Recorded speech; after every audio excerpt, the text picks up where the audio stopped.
ဒီလိုနဲ့ episode 4အစမှာတော့2 minute time out နဲ့တူအားလုံးခဏနားနေကြပြီးတော့ခါဂါမီနဲ့ကိုရိုကိုရဲ့ seriously ကစားမယ့်အချိန်ကိုရောက်ရှိနေပြီပေါ့ဗျာ။အဲ့တော့လည်းတယောက်နဲ့တယောက်သတိကပ်ဖို့အားပေးရင်းနဲ့ပေါ့ဒီလိုနဲ့ time out 2 minute ပြီးတဲ့အချိန်မှာတော့ဒုတိယပိုင်းစတင်မှာတော့တယ်ဒီလိုနဲ့ပွဲစဉ်ရဲ့ဆက်စချင်းမှာပဲ 7 ကစားသမားတွေကလည်းတရက်ညွှန်ကြားမှုတွေနဲ့အတူ defense ဘိုင်းကိုအသာပေးကစားရင်းနဲ့အမှတ်တွေလိုက်ခိုင်ဂျူဘက်ကလည်းအမှတ်တွေပြန်တာလိုက်နဲ့ Century လည်းလုံးဝ seriously ကစားရင်းနဲ့ပေါ့ဒီလိုနဲ့29မှတ်39မှတ်တူထိရောက်ရှိနေပြီးတော့ခိုင်ဂျူရဲ့ defense ကလည်းလုံးဝကျန်းနေကြောင်း captain တို့ကလည်းလုံးဝ pressure တွေအပြည့်နဲ့တူကစားနေရင်းနဲ့ခါဂါမီလက်ထဲကိုဘောလုံးစတင်ရောက်ရှိတဲ့အချိန်မှာတော့တိုက်စစ်စတင်မှာတော့ခါဂါမီလက်ထဲကိုဘောလုံးရောက်ရှိတဲ့အချိန်မှာတော့ Century နဲ့ထိတိုက်တွေ့နေပြီးခါဂါမီကဒီတိုင်းပဲ fake ပြီးတော့တောင်းမှာလားဒါမှမဟုတ်အားဆိုင်ပြီးတော့ပဲ force နဲ့အတူတူတွင်းမှာလားဆိုပြီးတွေးနေတဲ့အချိန်မှာခါဂါမီကသူ့ရဲ့အနောက်မှာအစင်းသင်းရှိနေပြီးသားဖြစ်တဲ့ကိုရိုကိုဘောလုံးအသာလေးလမ်းပေးလိုက်ပြီးတော့ကိုရိုကိုရဲ့မတိတာပြန်တဲ့ pass နဲ့အတူ layup အလှလေးသွင်းပြီးတော့ Serin ဘက်က31မှတ်ထိရောက်ရှိလို့လာပါပြီနော်။ဒီလိုနဲ့နောက်ထပ်ဦးဆောင်ကိုလည်းခုနအကွက်လေးတိုင်းနဲ့ခါဂါမီကအနောက်ကိုအသာလေးပေးလိုက်တဲ့အချိန်မှာ Century ကလည်းခုနအတိုင်းပဲဒီကောင်နောက်ကိုပြန်ပေးပြီးတော့ကိုရိုကိုပြန်ပေးမှုနဲ့အတူ layup သွင်းမယ်လို့ထင်ထားပေမဲ့တဖြည်းဖြည်းနဲ့အပေးယူမျှလာတဲ့ကိုရိုကိုနဲ့ captain ရဲ့ skill ကြောင့်လည်း shot နဲ့အတူနောက်ထပ်တစ်ခုထပ်မံရရှိလိုက်ပါတော့တယ်။ကစားသမားတွေကလည်းခါဂါမီနဲ့ကိုရိုကိုရဲ့ skill တွေကြောင့်အနောက်ရှက်ဖြစ်နေပြီးတော့ coach ကလည်းခုန time out တော့သူတို့ဆွေးနွေးခဲ့တဲ့ plan အလုပ်ဖြစ်တယ်ဆိုပြီးတော့ခါဂါမီနဲ့ကိုရိုကိုချီးကျူးနေတော့မှပဲ south လို့စတင်လုပ်ပါတော့တယ်။ဒါပေမဲ့ရုံးရင်းဆန်ခဲ့ဖြစ်နေတဲ့အချိန်မှာပဲကိုရိုကိုတယောက်ကဆန်ရွှေ့စီသွားပြီးတော့ခါဂါမီတော်မှမင်းကိုလိုက်ပြီးမမိနိုင်ဘူးမင်းရဲ့ skill ကအများကြီးတိုးတက်လာကြောင်းနဲ့မင်းဆောင်ရင်တော်ပါတယ်။ဒါပေမဲ့ငါနဲ့ခါဂါမီနဲ့အတူတူပေါင်းပြီးတော့တိုက်ခိုက်လိုက်ရင်မင်းကိုအနိုင်ရဖို့အခွင့်အရေးအများကြီးရှိတယ်ဆိုပြီးလိမ့်စတိုက်ပါတော့တယ်။ဆန်ရွှေ့ဘက်ကလည်းမိနစ်40ကျော်သွားတာနဲ့သုံးလို့မရတော့တဲ့ကိုရိုကိုရဲ့ skill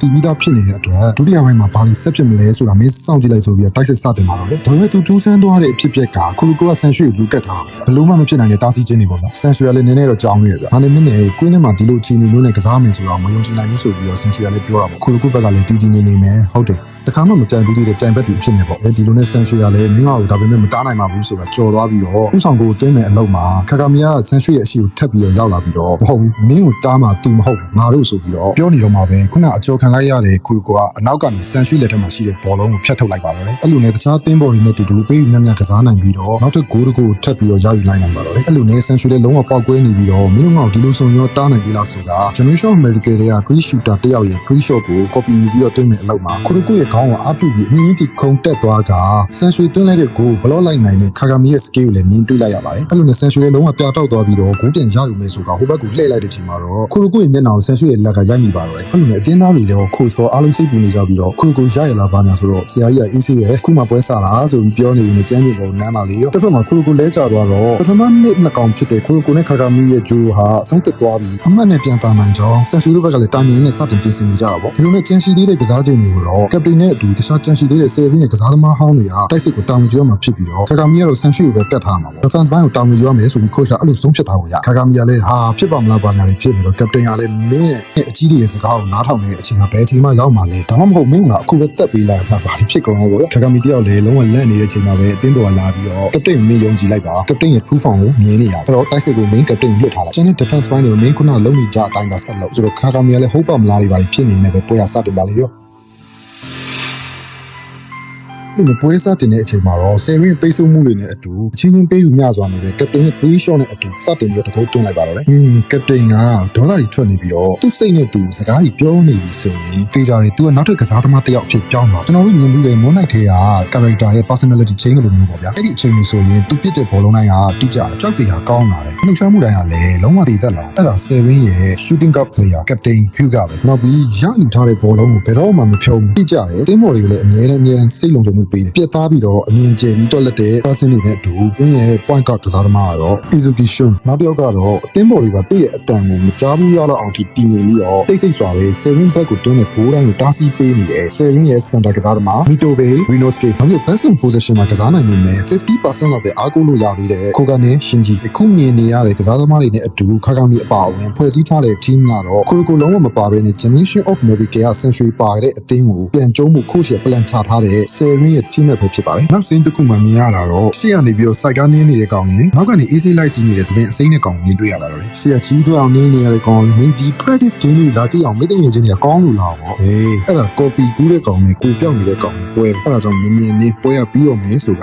တစ်ဖက်မှာပြိုင်ပွဲကိုဆက်လက်မြင်တွေ့ရပါတော့တယ်တစ်ဖက်မှာပွဲစဉ်အတွင်းမှာတော့ Serin back ကကိုမပါပေမဲ့ဆက်လက်ထိန်းထားနိုင်ပြီးတော့ထင်ထားတဲ့ passing တွေကမရတဲ့အတွက်အမှတ်ကတော့လိုက်နိုင်ပေမဲ့မမီသေးဘူးဖြစ်နေပါတယ်ကိုသာပါရင်ဒီထက်ပိုပြီးအဆင်ပြေမှာကို coach ကလည်းသတိထားမိနေပြီးတော့ captain ရဲ့ shooting skill ကလည်းပေါ်တီးတီးလုံးဝမဟုတ်တာကြောင့်48မှတ်နဲ့52မှတ်အထိတော့လိုက်နိုင်နေပါတယ်ဒါပေမဲ့ချက်ချင်းပဲခူရကိုသာပိုင်တိတ်ကောင်းမှာပဲကွာဆိုတော့အသင်းသားတွေနဲ့ခုတ်ရှစ်အတန်ကြားလိုက်ရတဲ့အချိန်မှာခူရကိုချက်ချင်းထလာပြီးကျွန်တော်တို့စင်ပြေပါပြီဆိုပြီးလူစားလေးကိုတောင်းဆိုနေပါတော့တယ်ခူရကိုကရုပ်တရက်ပြက်ပြက်တသားနဲ့ဝင်ခွင့်တောင်းနေပြီးတော့သူ့ခါဂါမီရဲ့အရေးပွဲစဉ်တွင်းမှာလည်းခါဂါမီနဲ့အတူကစားရင်းနဲ့ပိုင်ပွဲရလက်တွေကိုပြောင်းလဲနိုင်ကြောင်းနဲ့ခါဂါမီကိုလည်းသူလုံးဝဂရီပေးထားပြီးသားဖြစ်တဲ့အတွက်သူကစားမှဖြစ်မဲ့အကြောင်းပြောနေပါတော့တယ်အဲ့လိုနဲ့ကိုချ်ကလည်းလုံးဝတားမရတော့တာနဲ့လက်ခံလိုက်တာပေါ့ဗျာခါဂါမီကလည်းလုံးဝ ready အနေအထားနဲ့ပဲခူရကိုကွင်းထဲမှာစောင့်နေပါတော့တယ်ပွဲစဉ်ကြီးကလုံးဝကိုအကျိတ်နေဖြစ်နေပြီးတော့ခူရကိုနဲ့ခါဂါမီရဲ့ team ကလည်းအရန် perfect ဖြစ်နေပြီဘက်ကဆန်ရွှေတို့ရဲ့ skill ကလည်းလုံးဝအကျန်းဆိုတော့ပွဲကမြိုင်နေရှေ့ပိုင်းမှာခါဂါမီကလုံးဝ defense ဘိုင်းကိုပဲဦးစားပြီးဆော့ထားတယ်ဆိုတော့သူ့မှာအားရလက်ကျန်းနေရောပြီးကျန်နေတဲ့ strength အနေနဲ့အတူခါဂါမီကခူရကိုရဲ့ pass တွေနဲ့ပွဲစဉ်ရဲ့ရမတရား80နဲ့82မှတ်အထိပါရောက်ရှိနေပြီဖြစ်ပါတယ်နောက်တော့ဦးဆောင်ကိုတော့ captain ရပဲတီတီတက်တက်ဆိုတာနဲ့ free shot လေးနဲ့တူအဆုံးသတ်ပေးလိုက်ပါတယ်ဒီလိုနဲ့82မှ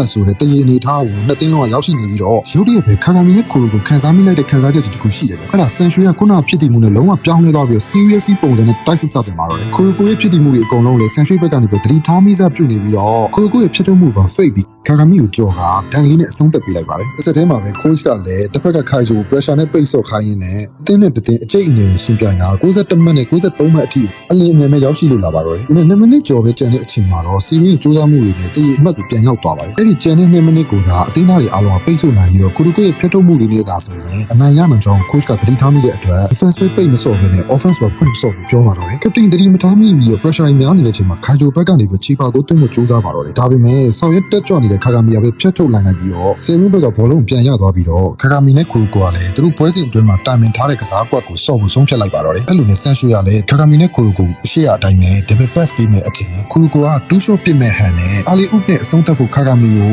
လှမ်းပစ်ပေးလိုက်ပါတော့တယ်ဆန်ရွှေတို့ဘက်ကလည်းခူရကိုပစ်လိုက်ပြီလို့ထင်ပေမဲ့ခူရကိုရဲ့ fate တောင်ခံလိုက်ရတာပေါ့တစ်ဆက်တည်းခါဂါမီရဲ့ jumping skill ကလည်းဆန်ရွှေထက်ကိုတီးတီးတသားမြင့်နေတာကြောင့်ဟဲ့ဒါမင်းရဲ့အဆုံးသတ်ပဲဆိုကအားရင်အပြည့်နဲ့တန်းလိုက်ပါတော့တယ်ဒီလိုနဲ့ Serin versus Kaizo ရဲ့ practice match လေးကိုဒီမှာပဲဆုံးသက်သွားပြီးတော့ Serin ဘက်က100မှတ်68မှတ်နဲ့အတူအနိုင်ရရှိသွားပါတော့တယ်ဒီလိုနဲ့ episode 4ကဒီမှာပဲအဆုံးသက်သွားပြီးတော့ episode 5မှာဘာတွေဆက်ဖြစ်မလဲဆိုတာကိုဆက်လက်ကြည့်ရှုပေးပါခင်ဗျာ